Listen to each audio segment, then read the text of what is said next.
Hey, salut les amis, c'est le Rageux, même sur Rage Gaming. Aujourd'hui, je vous fais une petite vidéo. Alors, c'est une vidéo coup de gueule, oui et non. Parce que c'est une vidéo sur Star Wars Unlimited, bien sûr. On est pas loin, on est à une semaine de la sortie donc de l'AP du set 2. Shadow of the Galaxy. Vous savez tout l'amour que j'ai pour ce jeu, honnêtement. Je pense avoir été un des premiers en France, en tout cas, à faire des vidéos, à vous expliquer les règles. Vous êtes d'ailleurs nombreux à m'avoir rejoint pour ce jeu. Donc, je me dois de vous partager mon avis, parce que là je suis un peu chafouin, je vous l'avoue. J'ai, comme beaucoup d'entre vous, passé plusieurs précommandes en boutique, parce que moi j'ai aucun contact avec l'éditeur. C'est pas quelque chose que je déplore, parce que honnêtement je suis tout petit dans mon coin. Et donc, comme beaucoup d'entre vous, mes displays ont été purement et simplement refusés à mes vendeurs, à mes revendeurs. Pourtant, je pensais avoir prévu le coup. J'avais fait quand même 3 boutiques différentes pour un peu pas mettre tous les œufs dans le même panier. Mais là, actuellement, je suis à, je pense, 0 display de confirmé. Donc 0 display du set 2 de confirmé. Ça fait chier. Honnêtement, ça fait chier.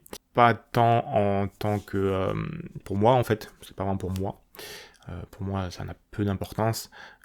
C'est vraiment, ça fait chier pour le jeu, pour la communauté, pour la belle communauté que moi j'ai autour de ma chaîne, pour la belle communauté qu'il y a sur la région parisienne notamment, avec des gros tournois, voilà, et pour tous les gens qui voient leur commande, leur précommande, pardon, de display annulé. Et ça fait poser beaucoup de questions en fait. Ça fait poser beaucoup de questions sur l'intérêt de faire un rythme de publication d'édition de nouveaux sets aussi rapide si derrière il n'y a pas le matos pour donner satisfaction aux différents joueurs.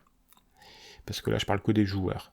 Parce que les scalpers, eux, vous inquiétez pas, qu'ils vont l'avoir leur display, et dès le lendemain de la sortie, ou même le jour même, vous allez trouver vos cartes à l'unité à des prix délirants, comme on l'a déjà vu sur un précédent jeu, donc sur l'Orcana, qui est vraiment pas le bon exemple à prendre en début de jeu. Par contre, actuellement, ils ont rectifié le tir et ils ont du matos. Ils auraient déjà rectifié le tir à la 2e édition, avec un éditeur plus petit, Ravensburger, qui à la base fait des puzzles. À la 2e édition, il y avait déjà du matos et il n'y avait plus de pénurie. Là, on a de la pénurie sur le premier set, on a de la pénurie sur le 2e set. Avant même que le set soit lancé, on sait déjà qu'il y aura une grosse pénurie. Je sais, il y aura du réassort. Ne me dites pas en commentaire, il y aura du réassort. Vous voulez pas du réassort, vous voulez de l'assort, pas du réassort. Donnez-moi du produit à la sortie de l'édition. C'est quoi ces politiques de réassort? C'est vraiment pénalisant pour les joueurs, les nouveaux joueurs, parce qu'une communauté ça s'entretient, il y a des joueurs qui partent, il faut en attirer des nouveaux. Il y a beaucoup de gens qui ne connaissaient pas Star Wars Unlimited à la première édition et qui veulent rentrer avec la 2e. Et là, vous avez un pool de joueurs énorme en attente qui a vu toute l'attraction autour de ce jeu, les gros tournois, les différentes chaînes qui sont créées, vraiment la communauté qui est en train de monter. Ils attendent le 2e set pour pouvoir se lancer, et puis on leur dit bah non, il n'y aura pas de display. Il n'y aura pas de carte au début. Si tu as été gentil et que tu as cru au projet dès le départ, ta boutique sera peut-être favorisée et il y aura peut-être quelques displays en plus, mais ça le fait pas, quoi. Ça le fait pas.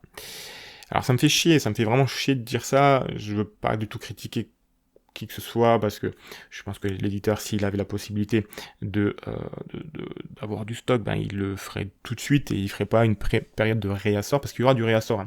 Rassurez-vous, il y aura du réassort, mais pas avant la fin de l'année, voire début de l'année prochaine.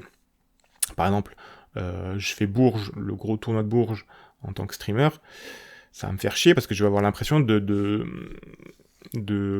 streamer un jeu pay to win. Le gars qui aura de l'argent pour s'acheter ses cartes à l'unité, il va avoir un deck de folie, parce que honnêtement, le second set est vraiment fou. Niveau cartes, il y a d'excellentes cartes, la mécanique du jeu est très bonne, il y a des nouvelles mécaniques, il y a la contrebande, il y a la prime, il y a plein de nouvelles mécanique de jeu. Et le gars qui aura pu avoir ces cartes, qui aura acheté ces cartes à l'unité avec un prix délirant, parce que honnêtement je m'attends à des prix vraiment délirants, et ben lui il va avoir un deck de folie. Et puis le gars qui aura son deck de première édition un peu pimpé mais qui aura pas pu optimiser complètement, il va se faire laminer malgré des bonnes compétences de jeu. Et voilà, je vais avoir l'impression de commenter, de streamer un jeu pay to win. Et c'est vraiment pas le but. C'est vraiment pas le but. Bien sûr, les TCG ça coûte de l'argent, on est d'accord. Mais il faut rester raisonnable.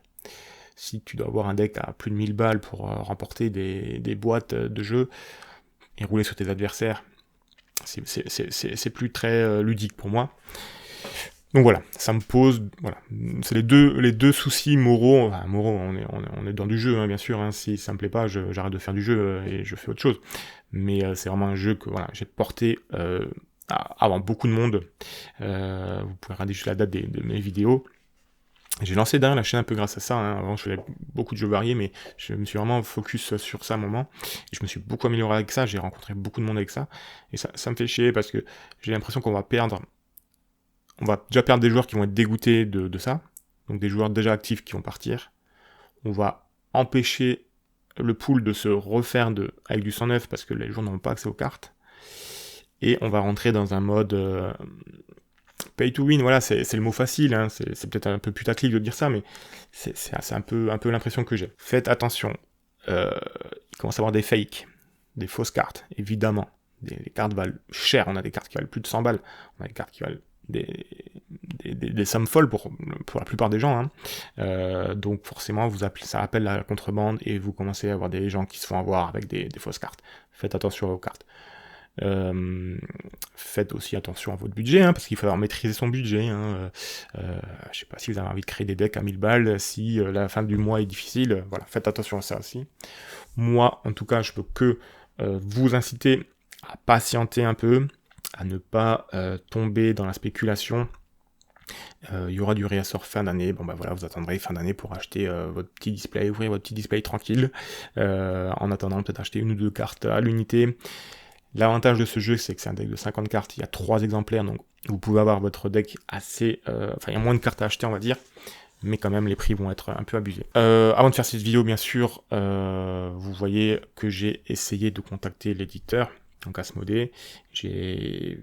Comme beaucoup de monde, pas de retour de ce côté-là. Je veux pas leur jeter la pierre, parce qu'honnêtement, j'aimerais bien travailler avec eux. Voilà, ils peuvent rentrer en contact avec moi. Je leur ai déjà envoyé un mail via leur agence de presse. J'ai pas eu de réponse, mais je suis pas le seul. Je suis tout petit. Hein, je suis bien conscient que je suis tout petit. Mais voilà, on aurait pu échanger avant que je publie cette vidéo. J'ai hésité un peu avant de publier cette vidéo, parce que voilà, je veux pas tirer une balle dans le pied à un jeu que j'adore, qui est vraiment bon, intrinsèquement bon. Il faut vraiment qu'il soit bien suivi parce qu'on a une grosse communauté et on a vraiment de la marge de progression. Donc voilà. Voilà, c'était mon petit coup de gueule. Si vous voulez, j'étais encore assez policé, assez lissé. Si vous voulez vraiment qu'on puisse échanger sur ce sujet, je vous invite à me rejoindre sur Twitch où je fais des lives, notamment sur Karabast. Hein, ça permet de jouer en ligne et de s'affronter et d'échanger, et de discuter. Voilà, ça va peut-être être une solution au début. Si vous n'avez pas trop de cartes, vous passerez par Karabast. Ce week-end notamment, fin de semaine là, je vais faire des parties avec les nouveaux héros, les nouveaux leaders qui vont être annoncés. Donc voilà, je vous invite à me rejoindre si vous ne m'avez pas encore rejoint et si mon point de vue vous intéresse. Voilà. Keep the face, comme dirait un youtubeur que j'aime bien, donc gardez la foi. Ce jeu est bon, je le répète, ce jeu est très bon. Il a vraiment un énorme potentiel, on le voit, il y a de l'engouement, il y a des gros tournois, je vais faire des gros streams, j'ai déjà stream à Paris, je vais stream à Bourges, je prends des vacances, je suis désolé, donc juillet-août, moi je suis plutôt en vacances, mais dès septembre, on va être au taquet sur le 7-2 et le prochain 7, parce que le 3 va être également annoncé. Donc voilà, est-ce qu'il y a une réflexion à faire sur le rythme des sorties, peut-être ralentir le rythme des sorties, mais avoir du stock au moment de la sortie, ce qui semblerait être la logique de bon sens, mais la logique financière, c'est pas celle-là, hein, je la comprends, bien sûr, il faut faire de l'argent, je le comprends totalement. Donc voilà, si quelqu'un de nouveau de l'éditeur veut bien me répondre, je suis ouvert, vous avez accès à ma messagerie, que ce soit sur Discord, sur YouTube, sur mail, je vous envoie un mail, vous pouvez me répondre. Si j'ai pas de réponse, ça me fera... Bon, voilà, on fera avec. Je continuerai à faire des vidéos sur ce jeu, bien sûr. Mais voilà, c'était le petit coup de gueule, sans l'être vraiment, mais c'était un peu mon avis, mon ressenti sur la situation actuelle. Je sais que c'est fortement partagé, on le voit sur les réseaux. Encore une fois, keep the face, n'hésitez pas à nous rejoindre. Et bien sûr, bonne pioche à tous.